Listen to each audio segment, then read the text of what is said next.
conceited, and impelled by the force of lust and passion, who perform violent austerities which are not ordained by the scriptures, being foolish, oppress the group of elements in the body, and me also dwelling in the body. Know these to be demonic in their resolves. So these people, vain and conceited, and impelled by the force of lust and passion, perform violent austerities which are not ordained by the scriptures, and just according to what they feel like. They just do that according to the vibrations that come in their minds. This is what such people are like. They are impelled by the force of lust, attachment, and have egotism because of their strength.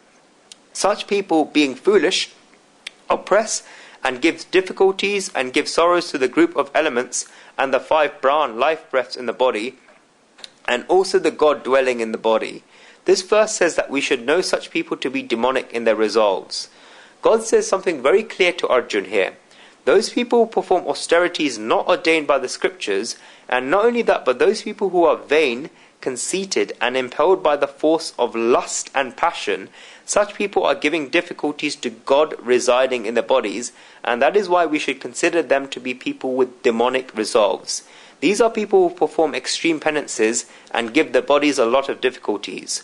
According to the Gita and according to the perspective of the Gita of Shri Krishna, this is not dharma, but this is a demonic attitude. God had explained in the 6th chapter that Yukta aramvarasya, Yukta chetasya karmasu, Yukta svapabodhasya, Yogo bhavati dukha.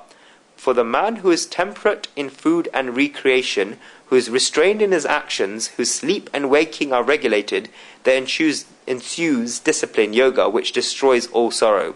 Food and recreation should be restrained. If you perform a fast of Ekadasi every 11 days, then this is fine. Even Ayurveda says that Langanam Paro Mashatam, a fast every 2 weeks rejuvenates the body. But if a person is always performing a fast and is drying his body out and torturing his body, then this is a demonic resolve. That is what Shri Krishna says. The reason for this is that such people give difficulties to God residing inside the body. God residing in our bodies gets sad because of this. This is a topic worth understanding a lot.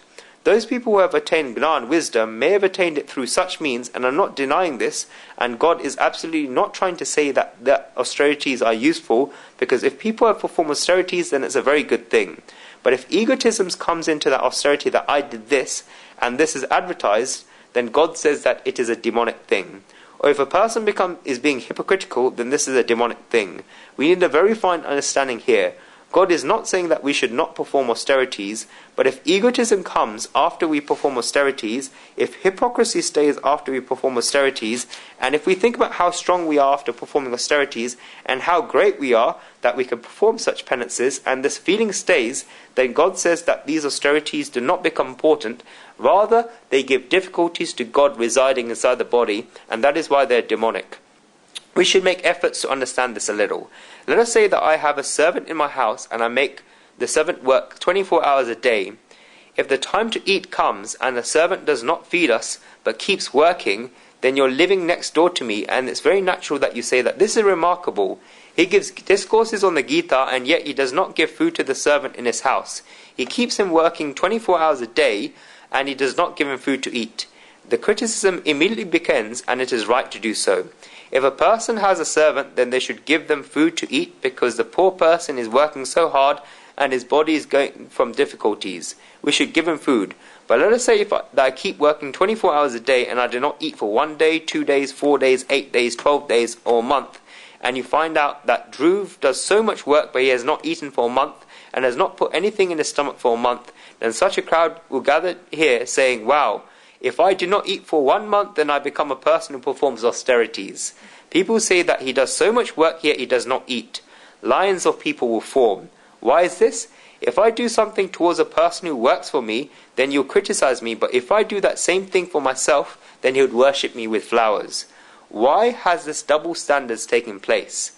Just like the other person has a body, have I not too got a body? I have a body. Just like God resides inside the person, and if I do not give him food, then you'll begin criticizing me. God also resides inside me, and when I give him difficulties, then people would give me garlands of flowers.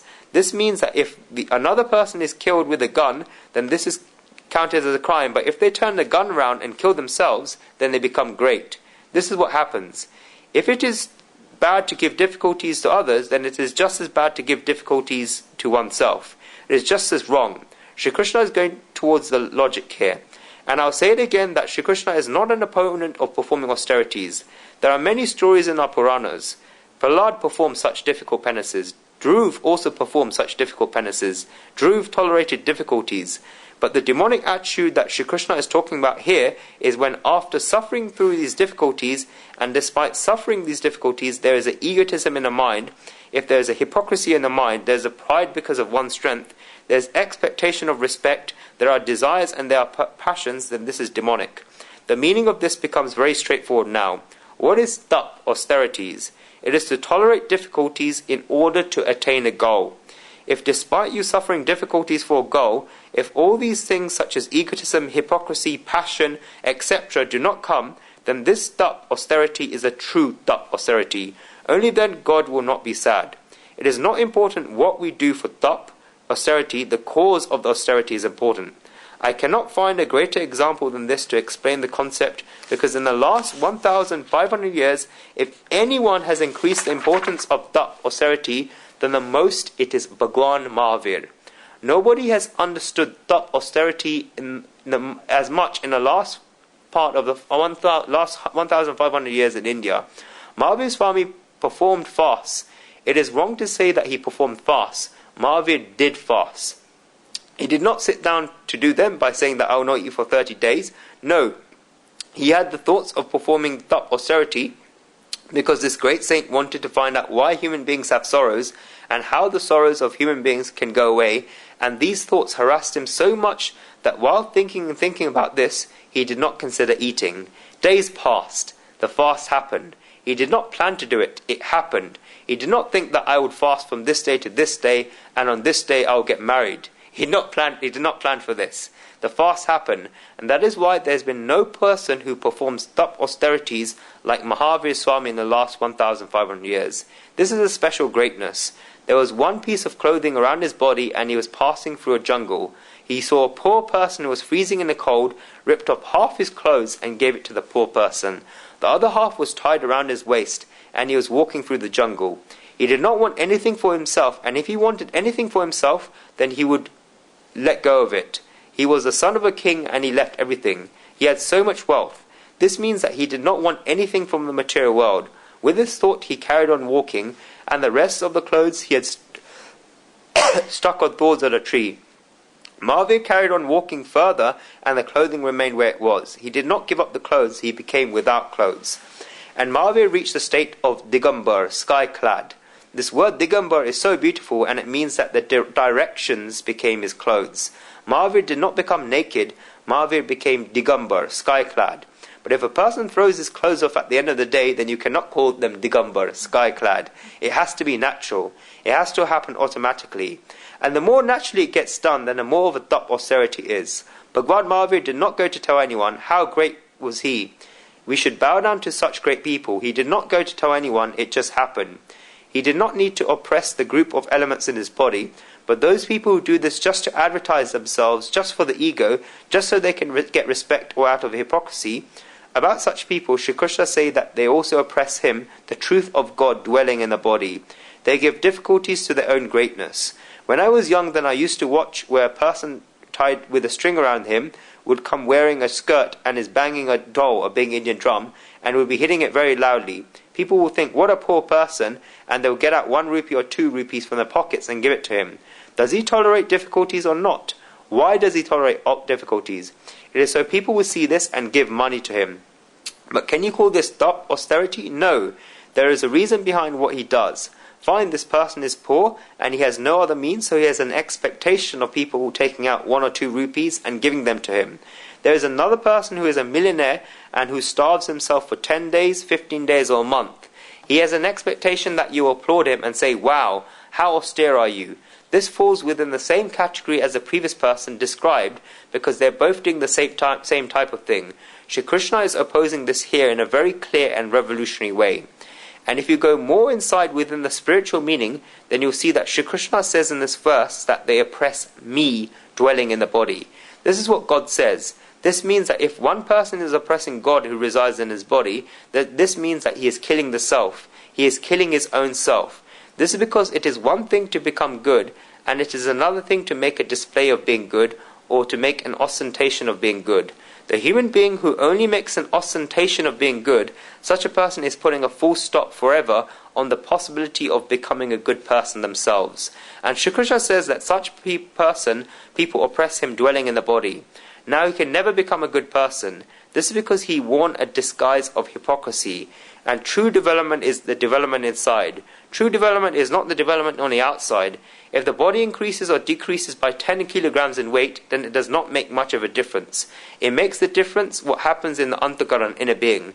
Shri Krishna opposes dumb hypocrisy over and over again, and Shri Krishna considers dumb hypocrisy to be a demonic characteristic, and that is why the very reason for it is that slowly and slowly the hypocritical person begins to believe that I am like this. This is just like a person being ill who considers themselves to be well. This is just like a person who does not know how to swim taking a dive in the water. This happened to our Kachalal once. His son had swimming practice at school, and Kachalal took him there. The teacher was teaching his son swimming, and Kachalal was sitting there on a plastic chair. And he saw a person drowning in the deep water. The person was screaming, "Save me! Save me!" Therefore Kachalal got straight up from the chair and jumped into the water of the swimming pool.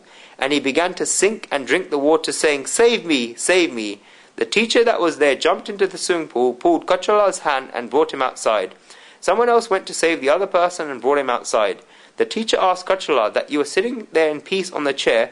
Why did you get up all of a sudden and go running towards the swimming pool to jump in? You're thinking in the pool, and if you were sinking in the pool, and if I had not come, then you would have drowned and died. Why did you do this? Kachalal said that when I heard the other person shouting to save him, then I forgot that I did not even know how to swim, yet I jumped in. What is the state of this person? Just he got carried away. In the same way, the person who does not know in reality how to swim and believes that he knows how to swim, then this is the same state of a person who is a hypocrite. If he does this, then he will not be able to come out. That is why God says that they oppress him dwelling in the body. The word Antasharir in the body is used, and it's a very important word. Antasharir in the body means the Antakaran, inner being. One meaning of Antasharir in the body can be inside the body, and that is God who resides in the body. But this is a very wide meaning, and this is a very outside meaning. Antasharir in the body means the God residing in the Antakaran, inner being. The person described in this verse oppresses God residing in the Antakaran, inner being. The Antakaran, inner being is nothing other than four things: the mind, the intellect, the conscience, and the ego. All of this gets oppressed. Such a person's mind gets oppressed. That is why you see that a person who is very hypocritical will not be good from his nature, but will keep making a show of himself being good. Such a person becomes weaker and weaker in his mind. Such a person becomes weaker in his intellect, and his conscience becomes like this. His ego becomes very awake. Such a person oppresses also God dwelling in his body. That is why God says that such people are ignorant and unaware. Such people do not know the secrets of life. They do not know about the consequences that will come because of what they're doing. Shri Krishna tells Arjuna to consider such people as demonic in their resolves. Let's go to the next verse. Ahara